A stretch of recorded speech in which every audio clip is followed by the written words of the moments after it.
Les fans de Villebrequin qui me répondent, Icon of the Seas, un HLM flottant très écologique, si, et Toyota qui nous sort un moteur qui fonctionnerait à l'eau.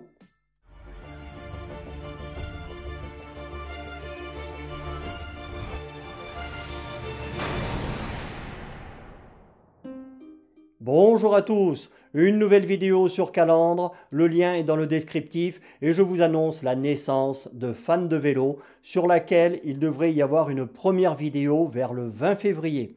Je vous y ferai des présentations des essais, on parlera d'actualité cycliste, j'y ferai des interviews, on fera un peu de mécanique et de balade aussi et de bonnes affaires. Il y aura même des vélos entièrement révisés à gagner.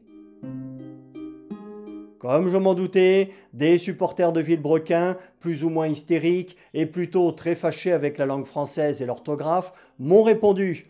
Comme je fais le tri avant qu'ils ne paraissent, environ 60 à 70% de leurs messages sont partis directement à la poubelle et une bonne vingtaine de leurs auteurs en interdiction de messagerie. Parfois vous croyez que j'exagère, mais au contraire, je minimise lorsque je parle de ces gens. Et beaucoup d'autres font comme moi. Si on vous disait tout, vous nous prendriez pour des fous. Vous ne nous croiriez pas. Comme je l'ai dit dans ma vidéo, Villebrequin, tout comme POG ou GMK, ce sont des chaînes essentiellement regardées par des dégénérés, des attardés ou des débiles mentaux. Pour moi, c'est 80% de leur audience. Et après, il y a 15% de gens normaux et 5% qui ne savent pas trop dans quel camp se situer. Un jeune sur deux de 15 à 24 ans reconnaissent être drogué, leur QI est en chute libre. Un jeune sur deux qui entre en 6e ne sait même pas lire, écrire et ne maîtrise pas plus de 100 mots. Ce n'est pas moi qui invente les chiffres, ce sont les statistiques officielles qui sous-estiment même la réalité. À 80%, c'est une catastrophe cette génération Z. Je vais dire quelque chose qui paraîtrait cruel s'il s'agissait d'animaux, mais s'ils se reproduisent, il ne faut surtout pas garder les petits. Icon of the Seas, vous avez vu ce lancement majestueux dans la baie de Miami? Waouh, comme c'était beau! 365 mètres de long, 46 de haut, 20 ponts, 250 800 tonnes, soit l'équivalent de 448 Airbus A380.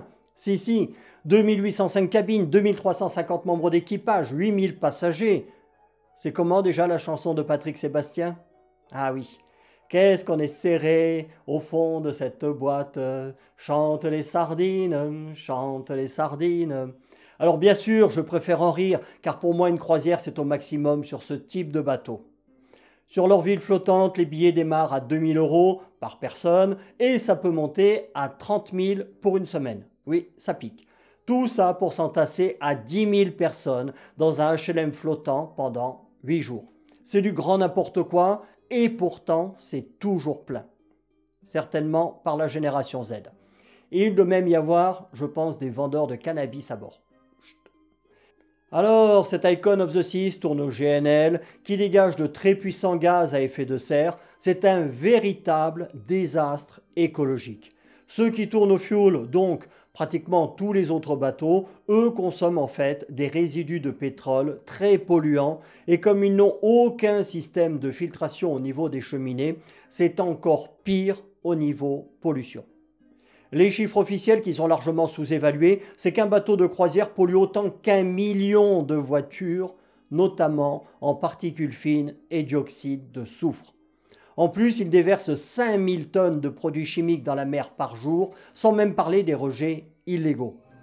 Ils détruisent les récifs coralliens et ont un impact irréversible sur la biodiversité sous-marine.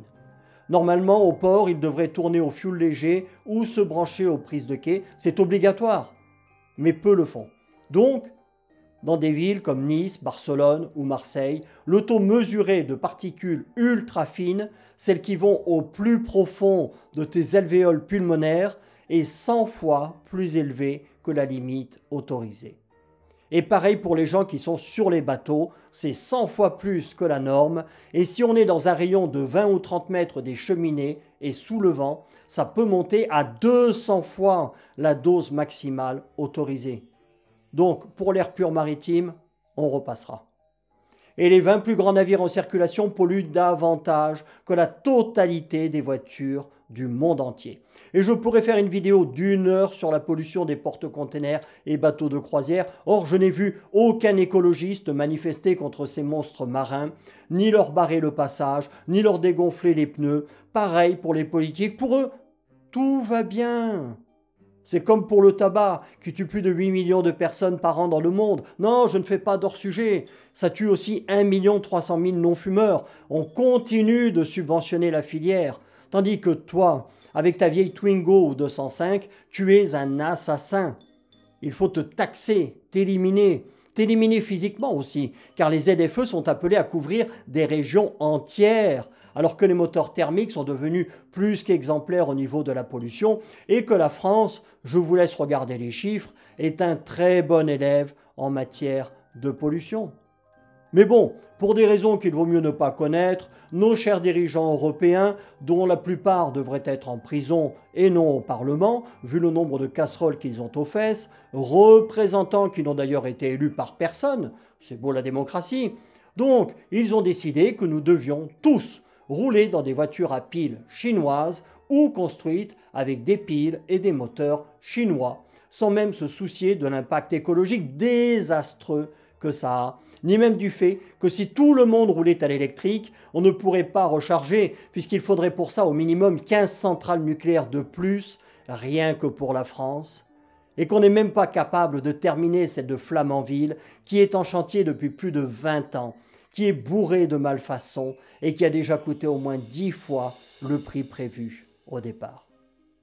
Mais bon, comme personne ne semble capable de se mobiliser et que nos pseudo-représentants, comme le gars de 40 millions d'automobilistes qu'on voit parfois pérorer timidement sur les plateaux de télévision, mais ne rien faire d'autre, donc comme on est incapable de faire comme les routiers ou les paysans et bloquer le pays, eh bien, ça continuera. Pigeons un jour, pigeons toujours. Vas-y, paye, t'es là pour ça, automobiliste. Je vous en parlerai une autre fois, sinon la vidéo va faire une demi-heure, de ces fameuses vidéos et articles débiles que l'on voit un peu partout sur le net concernant ce moteur Toyota qui fonctionnerait avec de l'eau. C'est du grand n'importe quoi. On en parlera, mais avec les vraies informations, et ça n'a rien à voir, strictement rien à voir avec ce que l'on vous a raconté. On se retrouve sur Calandre et à partir de début mars, sur Fan de Vélo. Salut à tous!